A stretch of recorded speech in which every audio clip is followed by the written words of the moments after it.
morning students. Today I will take you to 10th standard social science, civics, unit 2, globalization and trade. Globalization and trade. In globalization, that is, in this lesson we got to study about the meaning of history of globalization, trade and traders of South India historical perspective, to know the evaluation of the growth of MNC, to know the fair trade practice and World Trade Organization, to understand the impact and the challenges of globalization. In this lesson, we have to study these and all portions. History of globalization, to know the trade and traders in South India, then growth of MNC, World Trade Organization, and the challenges of globalization. The globalization includes, that is LPG, you know LPG. What's the full form of LPG? Liberalization. This is the three terms often talked by the politicians and economics and businessmen. These three words are, the expansion is liberalization. The expansion of the three words, liberalization, privatization, and globalization. In this lesson, we have to study about the globalization and trade. These are LPG expansion, liberalization, privatization, and globalization. These three terms are often talked by the economics, businessmen, and politicians. These three, LPG is the three pillars of economic policy.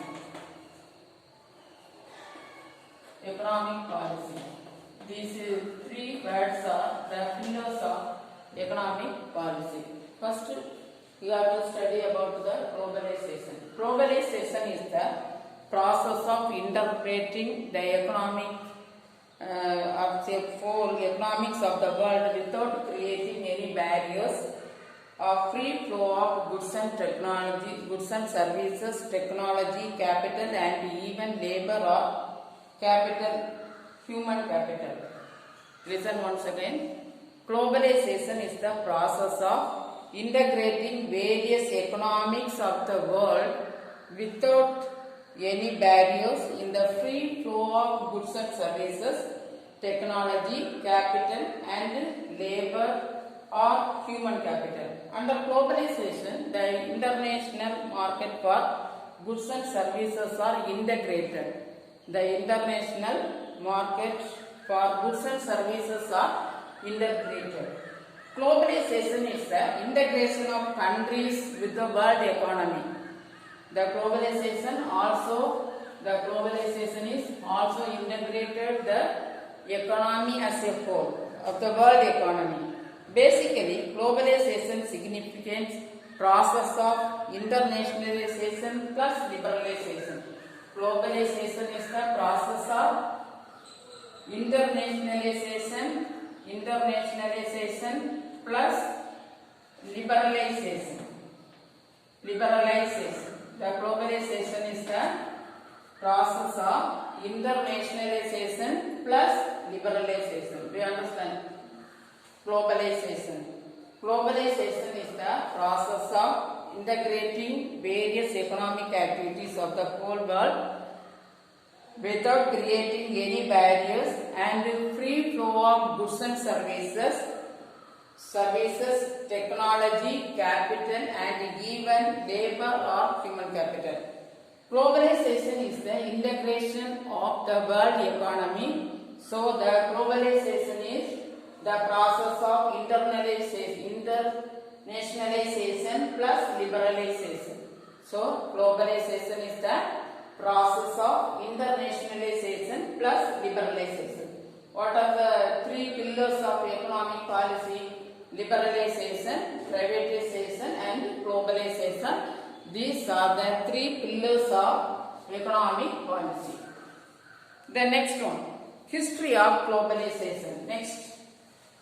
History of globalization.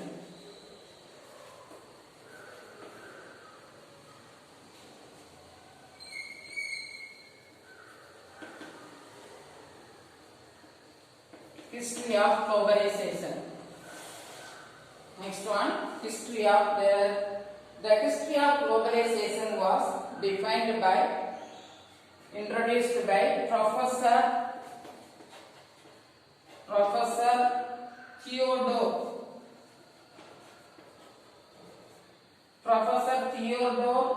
Leavitt. The history of globalization. The history of globalization is introduced by the Professor Theodore Leavitt. The history of globalization is divided into 3 stages. Stage 1, Stage 2, Stage 1, Stage 2 and Stage 3. The history of globalization is divided into 3 stages. Stage 1, Stage 2, Stage 3. Archaic. First stage, archaic globalization.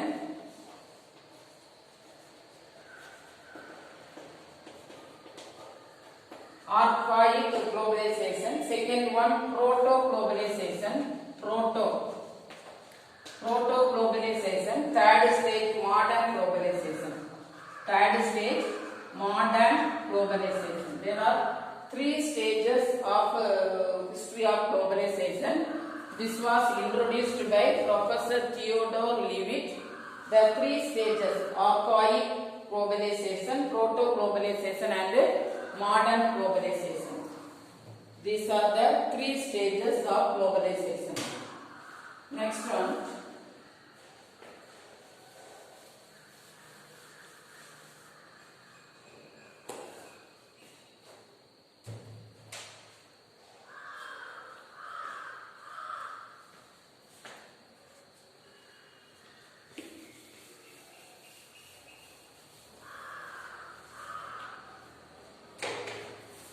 First, archaic globalization.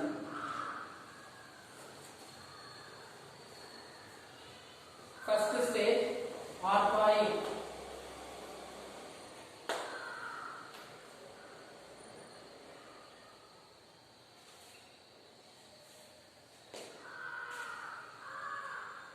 Archaic globalization.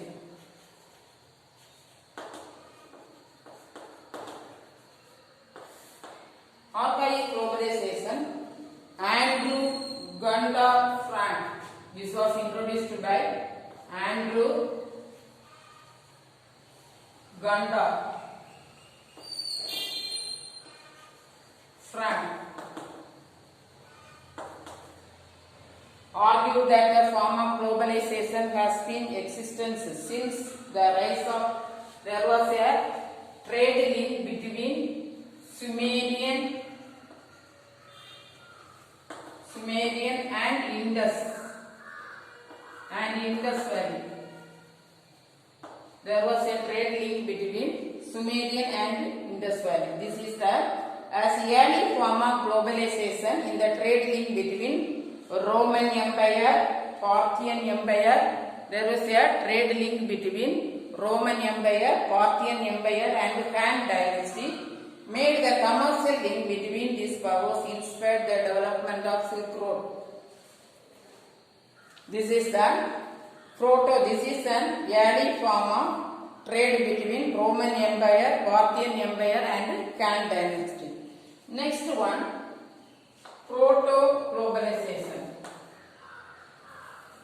Proto-globalization.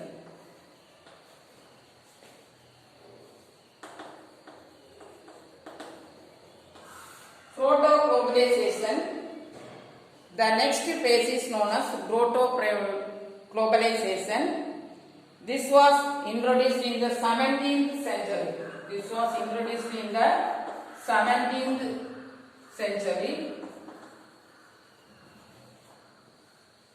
century. Globalization became private and business phenomenon like British East India Company were established in 16th century. Portuguese Portuguese, 16th century, Portuguese started establishing trading posts from Africa to Asia and Brazil. The trading relations between the countries Africa to Asia and Brazil. The trading relation between the Africa to Asia and Brazil. This is the proto-globalization, Asia and Brazil.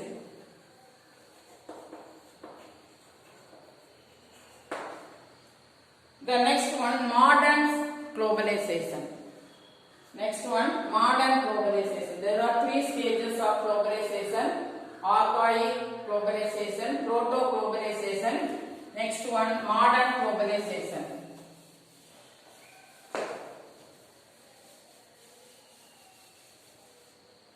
Modern globalization. Third stage, modern globalization.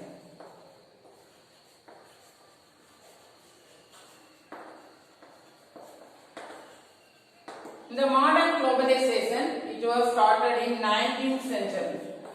Modern globalization was started in the 19th century, 19th and 20th century. The modern globalization was started in the 19th and 20th century. There are two main points in the globalization. In the modern globalization, there are two main points. First point is the global trade in the centuries as well as the capital investment and the economy. Capital investment, first point, capital investment in the economy. There are two important points in the modern globalization: capital investment in the economy. Then another one is higher share of trade in merchant production. Higher share of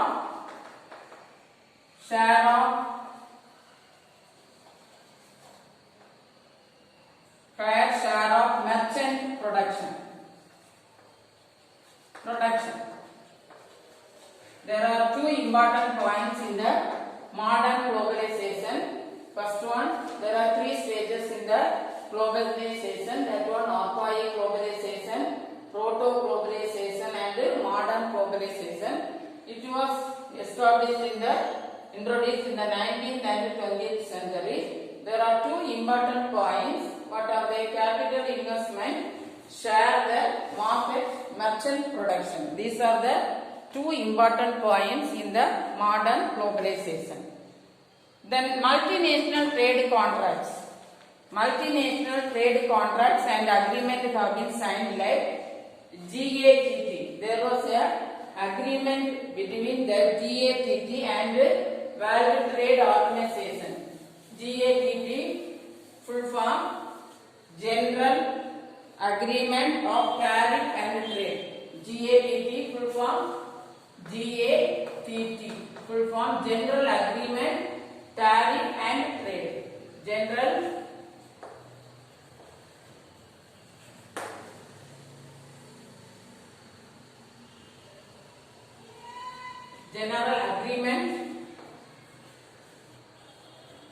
General Agreement and Tariff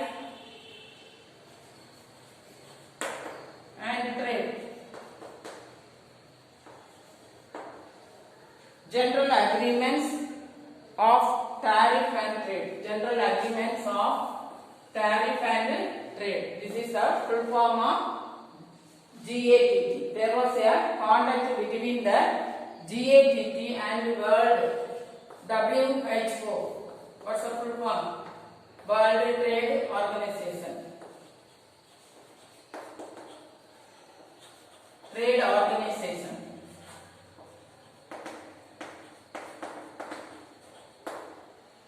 In multinational trade contracts, there is a two organization of the contract. What are they? GATT and WHO. GATT full form, General Agreement of Tariff and Trade. WHO, World Trade Organization. Then next subheading, trade and traders. There are three stages of Globalization, very important 5 mark question, 3 stages, stage 1, stage 2 and stage 3. Then next, trade and traders.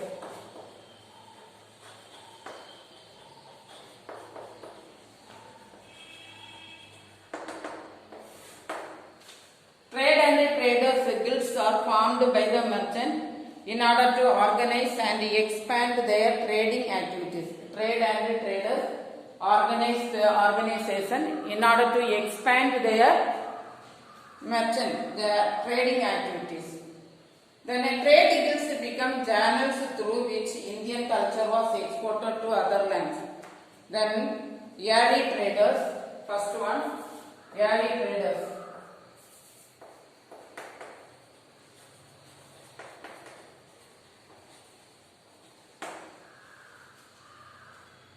In the year 1053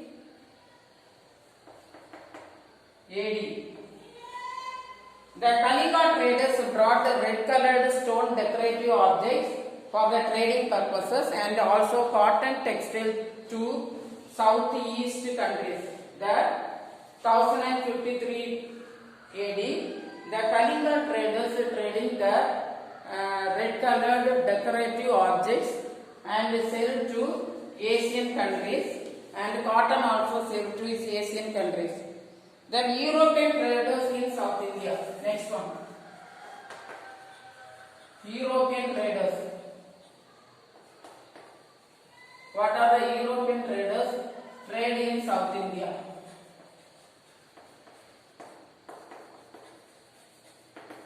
Some European traders are come to trade in South India. First one, Vasco da Gama. European traders, Vasco da Gama.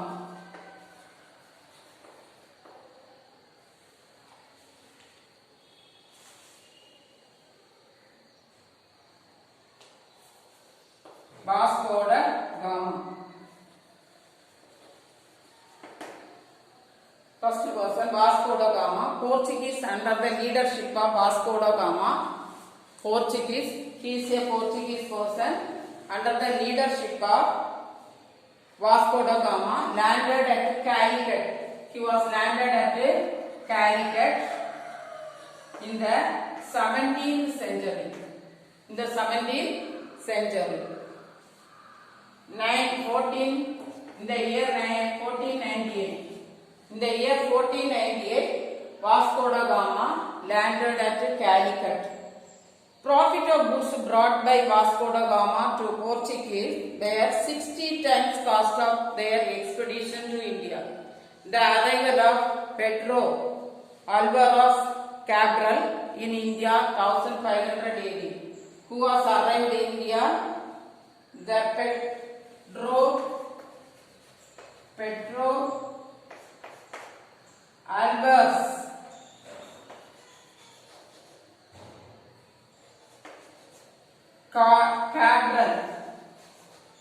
Cabral came to India in 1500 AD.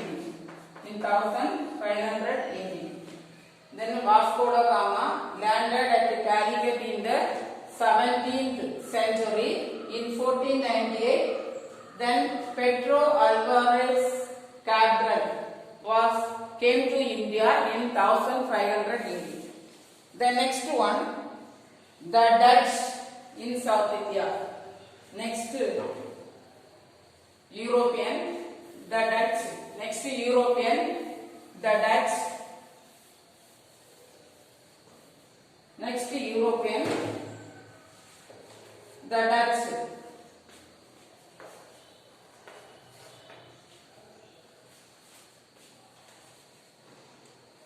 The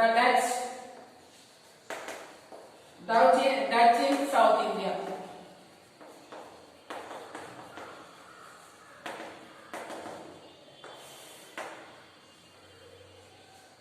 Dutch undertook several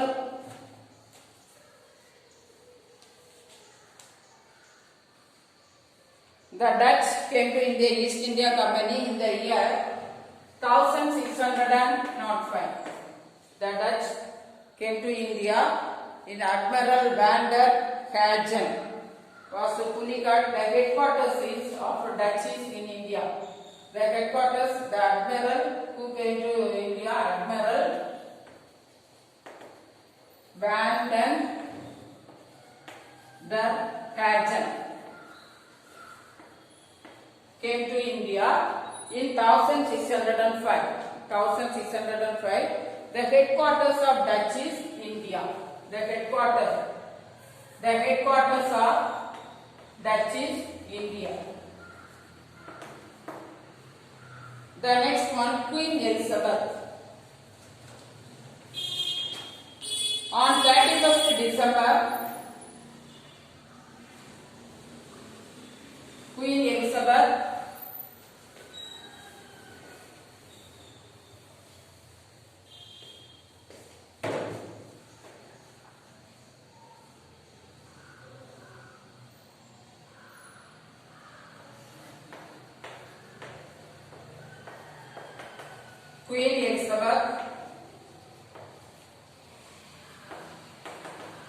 on 31st December 9600, Queen Elizabeth granted the charter to the East India Company. 1600, the Queen Elizabeth granted one charter for the trading with India. On the southern eastern coast, the English established at Masulipatanam in 1611. In 1611, they trade contact with the Masulipatanam and near Pulicat in 1626. The Sultan of Golconda granted the English the Golden Fireman in 1632, by which they are allowed to trade freely in their kingdom ports. In 1639, built a fortified factory in Madras. Queen Elizabeth built a 1639. In 1639, built a fortified factory in Madras, which is known as Fort St. George. Fort St. George was built by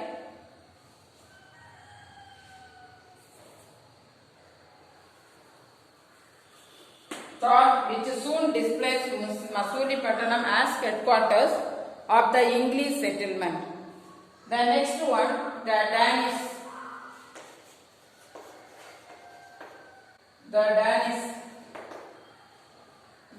Danish formed the English East India Company and arrived in India in the year 1660. He arrived in India in the year 1660.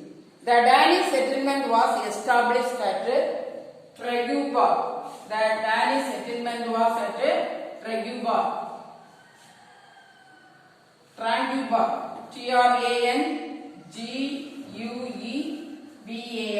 Tranguba. The Danish settlement was in the Tranguba in the year 1620. The year 1620.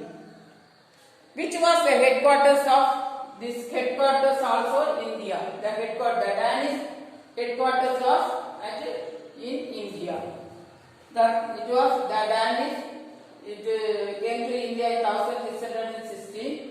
The Treguba was in the year 1620. The headquarters is in India. Danish. Then the French. Next one.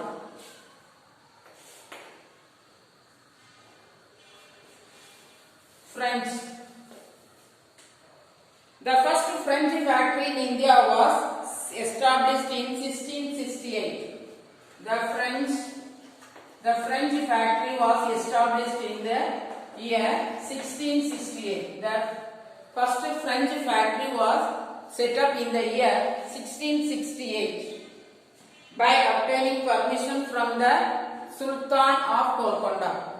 Get permission from the Sultan of Golconda. In 1693, the Dutch captured Pondicherry was handed back to the French.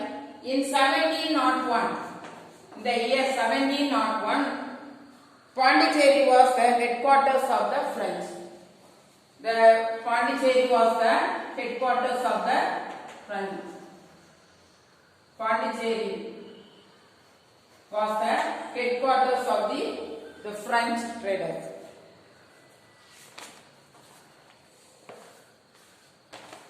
These are the Europeans came to India for trade. First one, the Danish, the Dutch in South India, Queen Elizabeth, the Danish, the French. Next one, we will study about globalization in India. Globalization in India.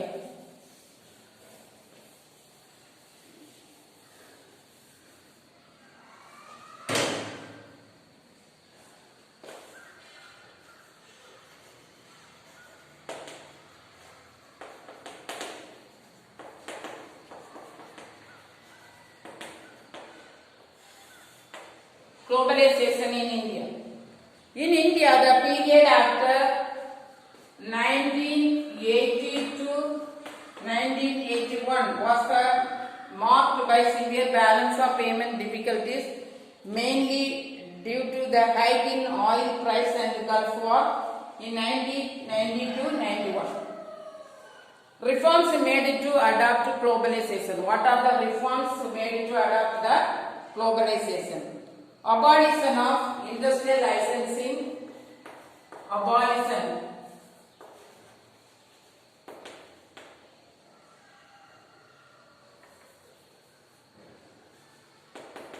Abolition of industrial licensing. Abolition of industrial licensing.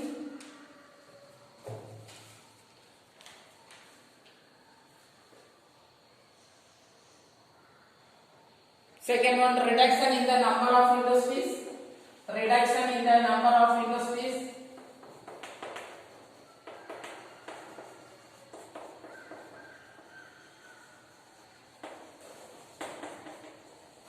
Reduction in the number of industries. Abolition of industrial licensing.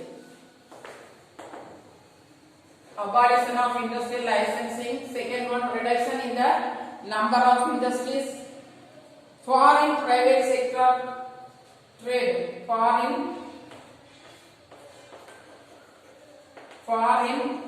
private sector trade.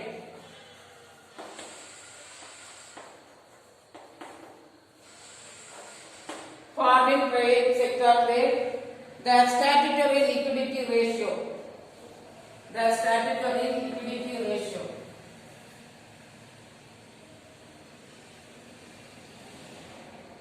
The statutory liquidity ratio.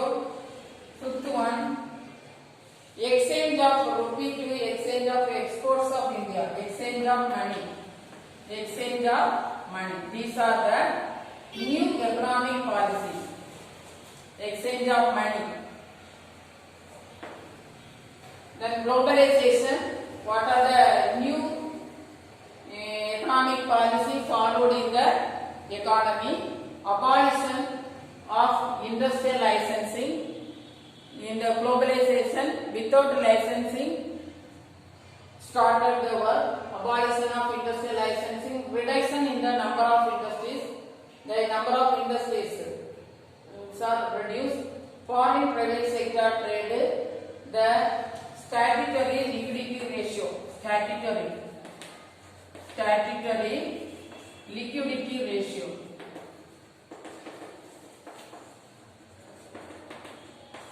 Statutory liquidity ratio. Exchange of money. These are the new economic policy. Listen once again. What are the new economic policy? Abolition of industrial licensing. Reduction in the number of industries. Foreign private sector trade. The statutory liquidity ratio. Exchange of money. These are the new economic policy. Then MNC. Next one. Multinational. What's the full form of MNC? Multinational corporation.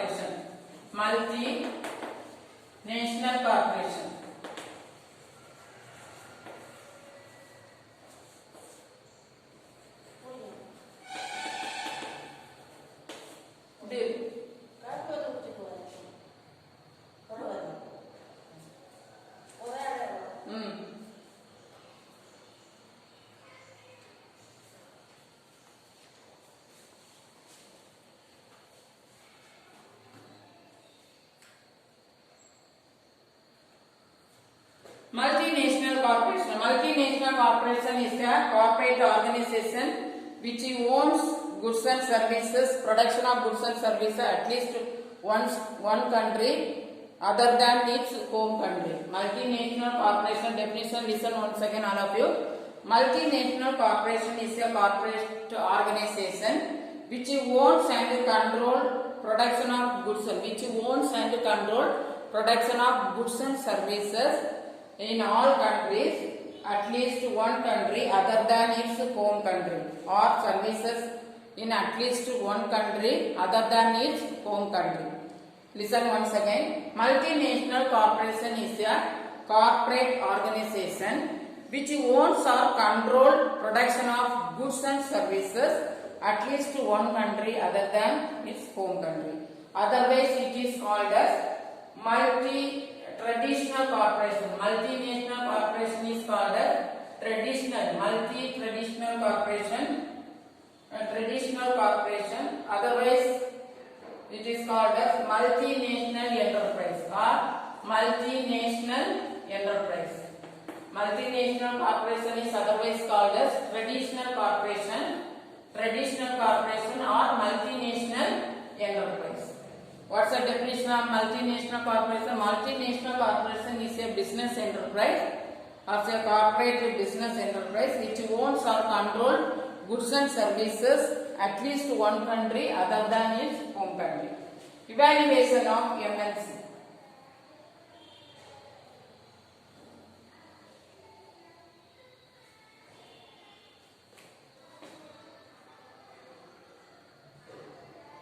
The manufacturing and service sector after in multinational corporation, it was established in 1950. The manufacturing business is started from the year 1950. Most of the multinationals belong to four major exporting countries. What are they? Four major exporting countries: US, USA, UK, France, Germany. The multinational corporations are doing their business in the USA, UK, France and Germany.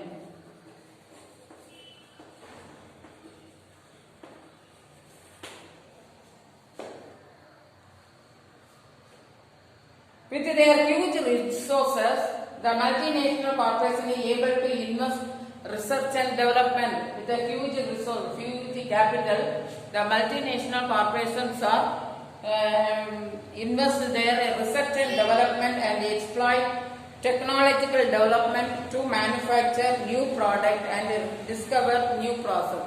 To manufacture the new product and to discover the new process with the use of the huge resources. Then growth of MNC in India.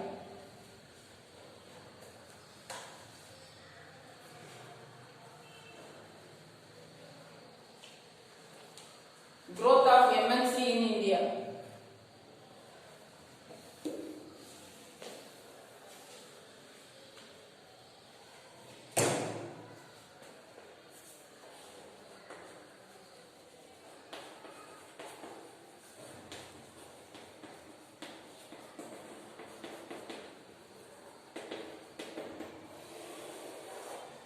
Growth of MNC in India.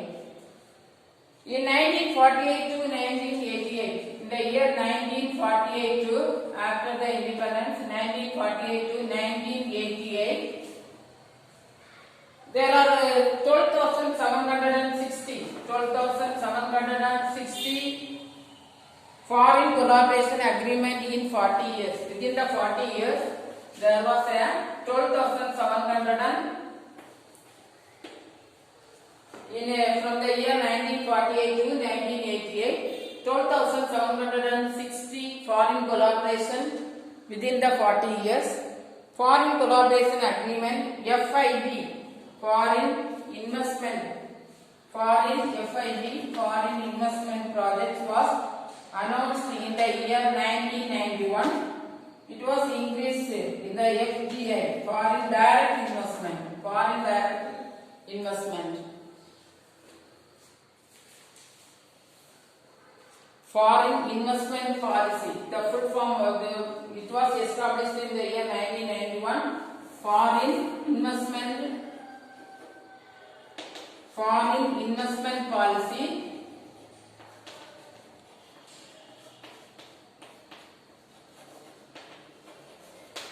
Then foreign direct investment. Foreign direct investment.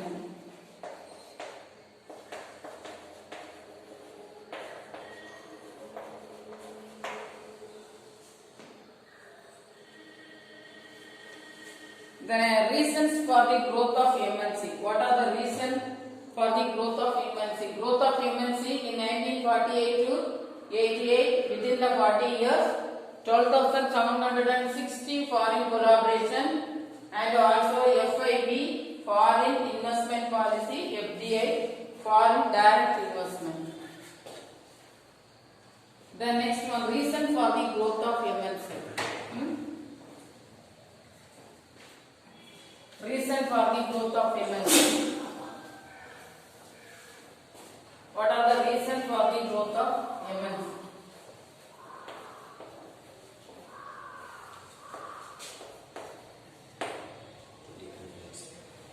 For the growth of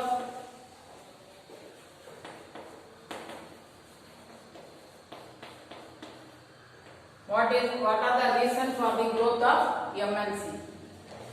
The first reason is expansion of market territory. What's the first reason? Expansion of market territory. Expansion means விரிவுபடுத்தல். Expansion of market territory. This is the first reason for the growth of MNC.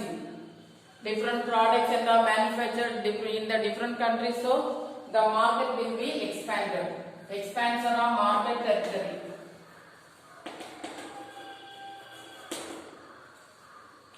Under the heading expansion of market territory, as the operation of a large scale industry, because of the large scale industry, more products are produced. That products are marketed, so the market is expanded. Market area will be expanded beyond the physical boundaries of the country. Market territory is expanded to other countries also.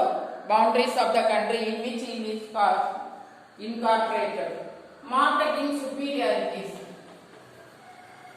Second reason, marketing superiorities.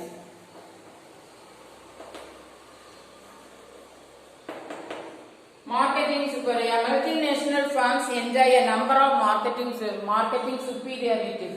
The expert in the marketing, so the number of marketing superiorities will be increased.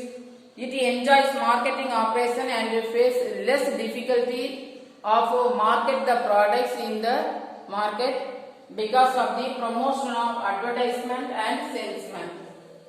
So the marketing superiorities will be developed because of the MNC. Then a third one, financial superiorities. Reason for the growth of MNC. Third reason, financial superiorities. A multinational firms enjoy it has a financial resources. Financial superiority. Financial superiorities. Financial superiorities. It has a financial resources at a high level of fund utilization. In a multinational organization, there was a usage of high level of funds. It has easier access to external capital market because of the international reputation. It is able to raise more international resources because of the international reputations able to raise the fund more, because of the large market. Then financial technological superiorities.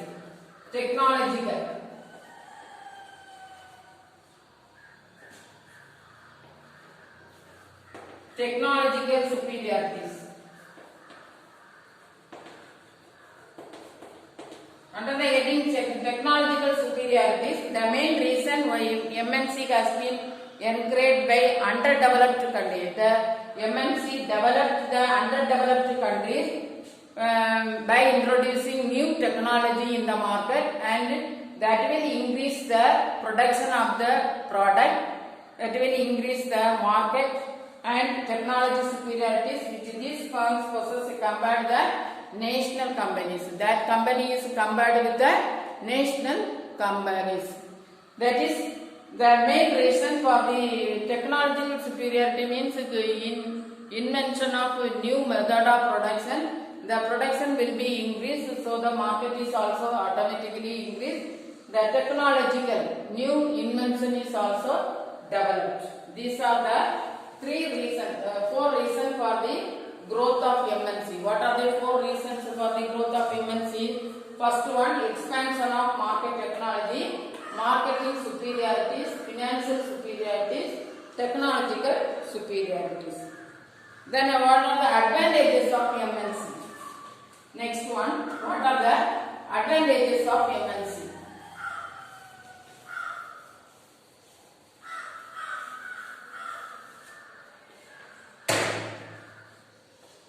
Advantages of MNC.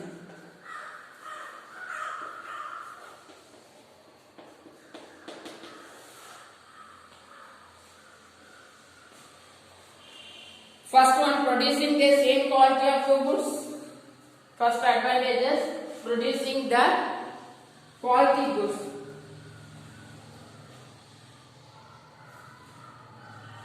Product innovation, last one also having the reasons for the growth of MNC. Product innovation, afterwards we will see. Advantages of MNC, first one, it will increase the quality of the product. Quality of the product, quality, standard of quality, quality of the product will be increased.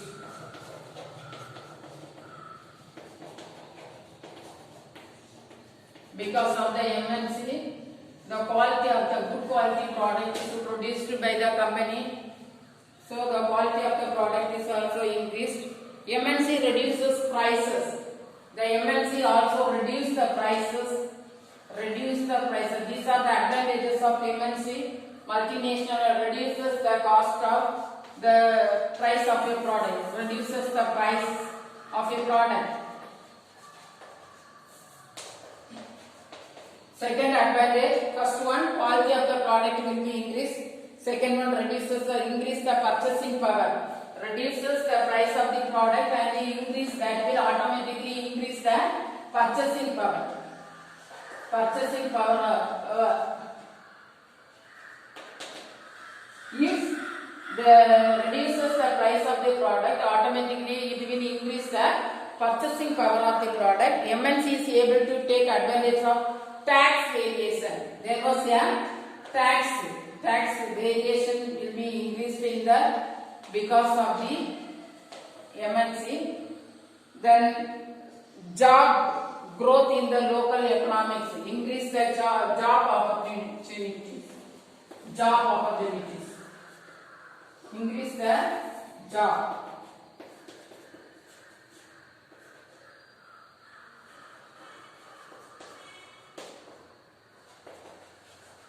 Increase the job opportunities. First advantages of MNC. First one, quality of the product will be increased. Quality product, standard quality product is produced in the multinational corporation.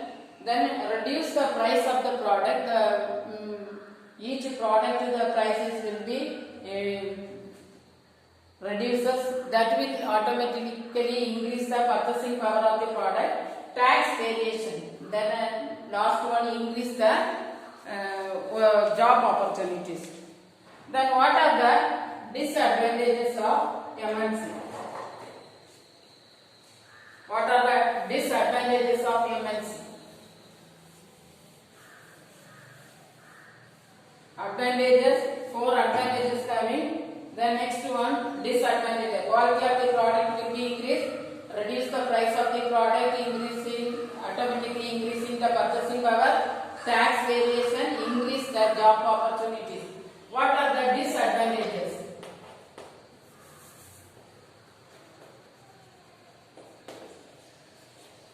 What are the disadvantages? First one, they are way for the corporation to develop monopoly. It will increase the monopoly competition. Monopoly, increase the monopoly. Increase the monopoly in the market.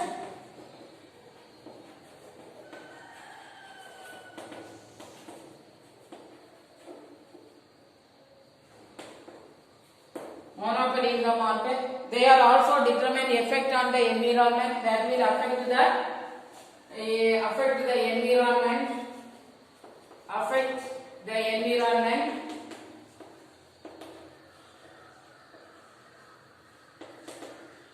Third one, first one, increase the monopoly in the market. Disadvantages of MNC. What are the disadvantages of MNC? First one, increase the monopoly in the market. Second one, affect the environment. Third one, introduction of MNCs, the post-country economy, also lead to the downfall of small business. Because of the introduction of MNC, it will affect the small business organization. MNC affect the small business, organization, affect the small business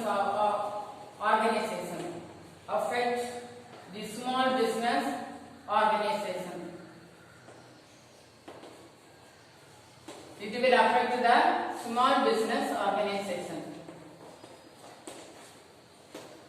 The next one, MNC breach ethical standard and also business agenda with capital, accusing ethical standard. Fourth one, it will increase the breach the ethical standard.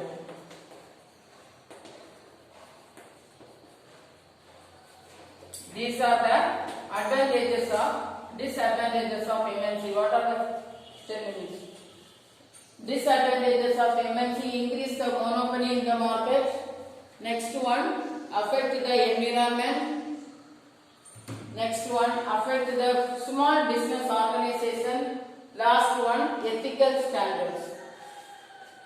Then top 10 largest multinational companies in India 2018.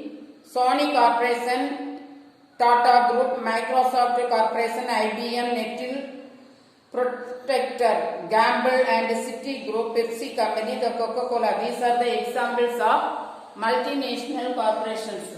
I will give some. What are the disadvantages of MNC?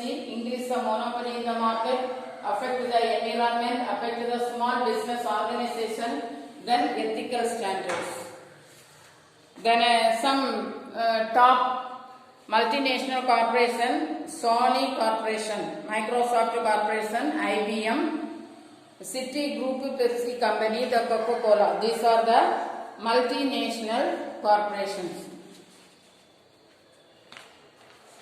The next one, Fair Trade Practice and World Trade Organization. Then the company, headquarter, type of industry, countries of operating, these are given. Bajaj, that is the headquarter is Pune. Then which type of industry? Automobile industry. United Arab Emirates. Then TVS, that is in Chennai. That is also the type of industry is automobile. This, what are the countries this type of business is concerned? Brazil, Chile, Colombia, Mexico and Peru. The next one, Info is, that is in Bangalore. That which type of industry? Software industry. Then America, Europe and Africa.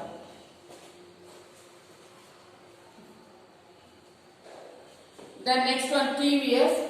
This headquarters is in Chennai. The type of industry, automobile, that is Brazil. What are the countries this type of industry is located? Australia, Bangladesh and Belgium. Then the next one, Micromax Informatics. Then Kurgan Electronics, Nepal, and Sri Lanka. Next one, Bangladesh.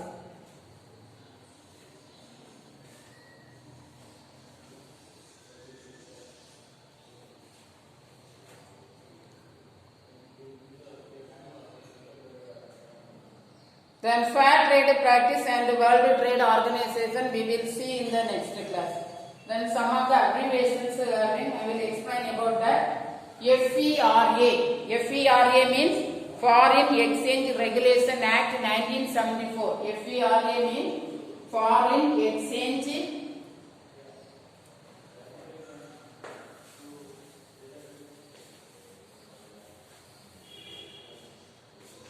some abbreviations. FERA. FERA. What's the full form of FERA? Foreign Exchange Regulation Act. Foreign Exchange Regulation Act. In 1974. The next one, FEMA. Foreign Exchange Management Act. FEMA. Foreign Exchange Management Act.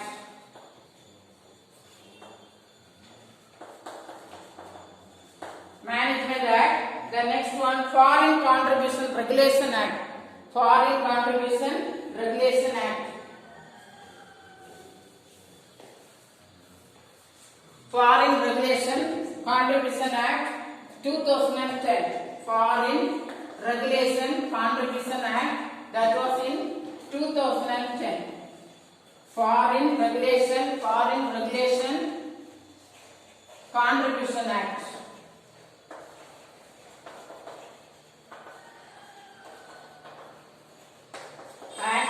In 2001.